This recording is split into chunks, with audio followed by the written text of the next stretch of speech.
కానీ 2024లో ఆనాడు మేము బాధ్యత నుండి తప్పుకునే నాడు మరి 1,12,000 రూపాయల నుండి 3,56,000కు చేర్చి భారతదేశంలో నెంబర్ 1 స్టేట్గా తెలంగాణ నిలబెట్టింది కేసీఆర్ గారి నాయకత్వం. మల్టీ డైమెన్షనల్ పావర్టీ అనే ఒక ఇండెక్స్ ఉంటుంది, నీతి ఆయోగ్ వాళ్ళు చూస్తారు దాన్ని. 2015-16లో తెలంగాణలో మల్టీ డైమెన్షనల్ పావర్టీ 13.18%, కానీ 2023-24లో 13.18% నుండి మల్టీ డైమెన్షనల్ పావర్టీ 3.76%కి తగ్గింది. కేవలం 8 ఏళ్లలోనే 10% పేదరిక నిర్మూలన జరిగింది అంటే ఇది తెలంగాణలో తప్ప ఇంకెక్కడ కూడా భారతదేశంలో జరగలేదు. అప్పుల మీద శాస్త్రీయమైన అవగాహన లేని వాళ్ళు, ఆర్థిక విజ్ఞానం లేని వాళ్ళు, తెలివి తక్కువ వాదనలు చేసే వాళ్ళు కొంతమంది ఉంటారు. అప్పు చేసి మనం పప్పు కూడా తినలేదు.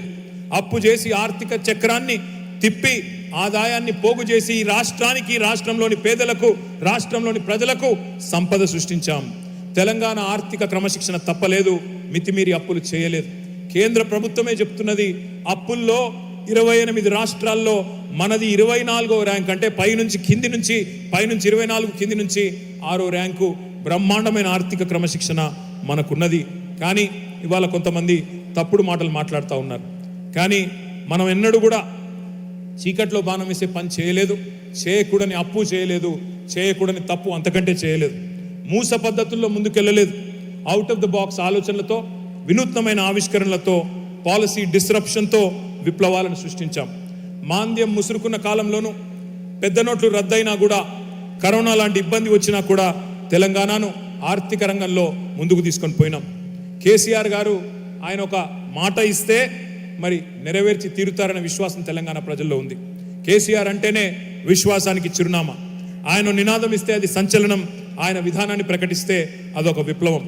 ఉద్యమ బాటలో ఆనాడు నేను ఉద్యమ బాట వీడితే నన్ను రాళ్లతో కొట్టి చంపండి అని చెప్పినా, లేదా నిరాహార దీక్ష కూర్చున్నప్పుడు కేసీఆర్ చచ్చుడో తెలంగాణ వచ్చుడో అని చెప్పినా, లేదా ఆంధ్రప్రదేశ్ రాష్ట్రం నుండి నేను ఢిల్లీకి పోతున్నా, మళ్ళీ తిరిగి తెలంగాణ గడ్డ మీదనే కాలు పెడతానని చెప్పినా, అది కేసీఆర్ గారి యొక్క ఆత్మవిశ్వాసానికి, ఆయన మీద ఉన్న నమ్మకానికి, ప్రజల మీద ఉన్న నమ్మకానికి ఒక నిదర్శనం. 4 ఏళ్లలో ఇంటింటికి నల్లాబెట్టి నీళ్ళు ఇస్తా, ఇయ్యకపోతే ఓట్లు అడగా అనే రాజకీయ నాయకుడు భారతదేశంలో ఎక్కడన్నా ఉంటాడా? ఒక కేసీఆర్ తప్ప ఆలోచించాలని చెప్పి నేను కోరుతా ఉన్నా. అట్లాగే మరి ఎన్నో కార్యక్రమాలు, 1-2 కాదు. మీకు తెలుసు, రాష్ట్రం ఏర్పడ్డ కొత్తలో ఆనాడు కరెంటు కోతలతో ఆగమాగమైపోయే పరిస్థితి.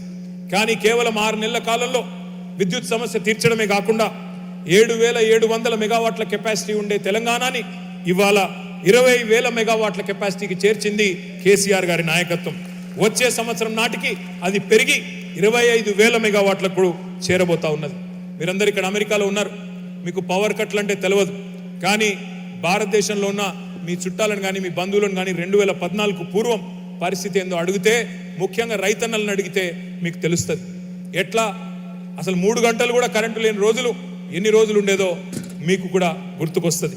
తెలంగాణ వచ్చినాడు తలసరి విద్యుత్ వినియోగం అంటే పర్ క్యాపిటా పవర్ కన్జంప్షన్ కేవలం 1,196 యూనిట్లు.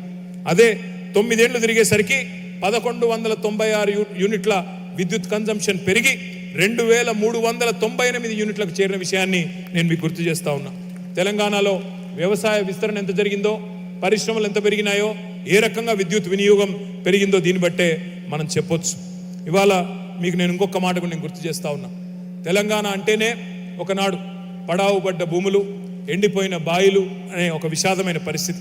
కానీ కేసీఆర్ గారు 1-2 కాదు, విప్లవాత్మకమైన ఇరిగేషన్ ప్రాజెక్టులు, అద్భుతమైన ప్రాజెక్టులు, మరి సర్కారు తుమ్మలు మొలిచిన కాకతీయ కాలువలో ఆగకుండా 6 నెలలు నీళ్లు పారినాయి అంటే, ఇప్పుడు అన్న చెప్పిన, గోరేటెంకన్న చెప్పిన తుంగతుర్తి, సూర్యాపేట, కోదాడ, అదేవిధంగా డోర్నకల్లు, మహబూబాబాద్ ప్రాంతాలకు కూడా నీళ్లు వచ్చినాయి అంటే దానికి కారణం ప్రపంచంలోనే అతి పెద్దదైన లిఫ్ట్ ఇరిగేషన్ ప్రాజెక్టు కాళేశ్వరం అనే మాట నేను గుర్తు చేస్తా ఉన్నా. ఇవాళ ఒక్క కాళేశ్వరంతో కొత్త ఆయకట్టే కాదు, శ్రీరామ్ సాగర్ శివాలయంగా మారిపోయిన శ్రీరామ్ సాగర్ కూడా ఈరోజు తిరిగి పునరుజ్జీవ పథకం ద్వారా, దాన్ని మరి రివర్స్ పంపింగ్ ద్వారా దాన్ని కూడా తిరిగి జీవింపజేసుకున్నాం. మీరందరూ వినే ఉంటారు చైనాలో 3 గార్జెస్ డ్యామ్ గురించి. 3 గార్జెస్ డ్యామ్ కట్టడానికి చైనా వాళ్ళకి 16 సంవత్సరాలు పట్టింది. కానీ ప్రపంచంలోనే అతిపెద్ద లిఫ్ట్ ఇరిగేషన్ ప్రాజెక్టు మన తెలంగాణలో మన కేసీఆర్ గారి నాయకత్వంలో 4 ఏళ్లలో నిర్మించిన ఘనత మన ప్రభుత్వానికి అనే మాట నేను మీకు గుర్తు చేస్తా ఉన్నా. ఇది ఎందుకు చెప్తా ఉన్నా అంటే కొంతమంది మూర్ఖులు తెలిసి తెలియక మాట్లాడుతున్నారు. కాళేశ్వరం కూలేశ్వరం అయిపోయిందని మాట్లాడుతున్నారు. కానీ వారికి తెలియని విషయం ఏమంటే 45 లక్షల ఎకరాలకు నీళ్ళు ఇచ్చే ఒక జల అక్షయ పాత్ర కాళేశ్వరం. గోదావరి జలాలను ఒడిసి పట్టి 80 మీటర్ల స్థాయి నుంచి సముద్ర మట్టానికి 618 మీటర్ల పైకి తీసుకుపోయే ఒక అద్భుతమైన ప్రాజెక్టు కాళేశ్వరం. కాళేశ్వరం అంటే ఒక్క బ్యారేజ్ కాదు, కాళేశ్వరం అంటే 3 బ్యారేజీలు, కాళేశ్వరం అంటే 19 రిజర్వాయర్లు, కాళేశ్వరం అంటే 21 పంప్ హౌజులు, కాళేశ్వరం అంటే 203 కిలోమీటర్ల సొరంగాలు, కాళేశ్వరం అంటే 1531 కిలోమీటర్ల ప్రవాహ కాలువలు, 141 టీఎంసీల స్టోరేజ్ కెపాసిటీల సమాహారం కాళేశ్వరం. నేను ఒక్క మాట మిమ్మల్ని అడుగుతా, ఇక్కడ ఉన్నారు మీరందరూ, చాలా మంది ఇల్లు కొనుక్కునే ఉంటారు. అమెరికాలో మీరు ఒక ఇల్లు కొనుక్కుంటారు. కొనుక్కున్న తర్వాత 2 ఏళ్ళు 3 ఏళ్ళు అంతా బాగానే ఉంటుంది. 3వ ఏట చిన్నగా ఒక ఎక్కడెక్కడో ఒక మూలల ఎక్కడో ఒక అర్రలో మరి ఒక చిన్న చోటు నుంచి లీకేజ్ స్టార్ట్ అయింది అనుకోండి, మొత్తం ఇల్లు గులగొడతారా లేదా రిపేర్ చేసుకుంటారా? ఇవాళ మేము ఈ ప్రభుత్వాన్ని, తెలంగాణ ప్రభుత్వాన్ని అడిగింది అదే.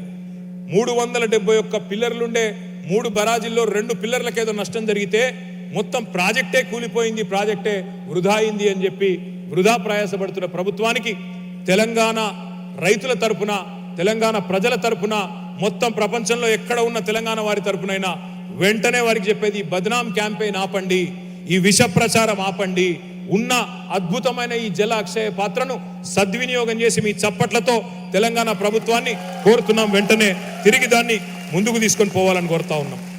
ఒకనాడు 3 HP మోటార్ నడపడానికి కూడా అవస్థపడ్డది తెలంగాణ రైతులు. 3 HP మోటార్ కూడా నడిచే పరిస్థితి లేదు తెలంగాణలో ఒకనాడు, తెలంగాణ రాష్ట్రం ఏర్పడక ముందు. అట్లాంటి తెలంగాణలో ఇవాళ 140 మెగావాట్ల బాహుబలి పంపులు గర్జించి అటు పాలమూరు రంగారెడ్డి ఎత్తిపోతల పథకంలో కానీ, ఇటు కాళేశ్వరం పథకంలో కానీ అద్భుతంగా నీళ్లను, కృష్ణా నీళ్లు కానీ గోదావరి నీళ్లను కానీ అద్భుతంగా మన బీడు భూములకు మళ్ళించినాం.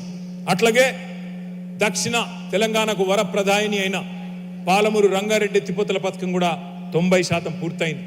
కేవలం ఇంకో 10% మాత్రమే మిగిలింది. కానీ దాన్ని పూర్తి చేస్తే కేసీఆర్కి మంచి పేరు వస్తుందని చెప్పి చేస్తలేరు, కానీ చెయ్యాలని చెప్పి కూడా మనం కోరాల్సిన అవసరం ఉన్నది. మీకు ఒక్క మాటలో చెప్పాలి అంటే, ఒకనాడు దాశరథి గారు నా తెలంగాణ కోటి రతనాల వీణ అన్నారు.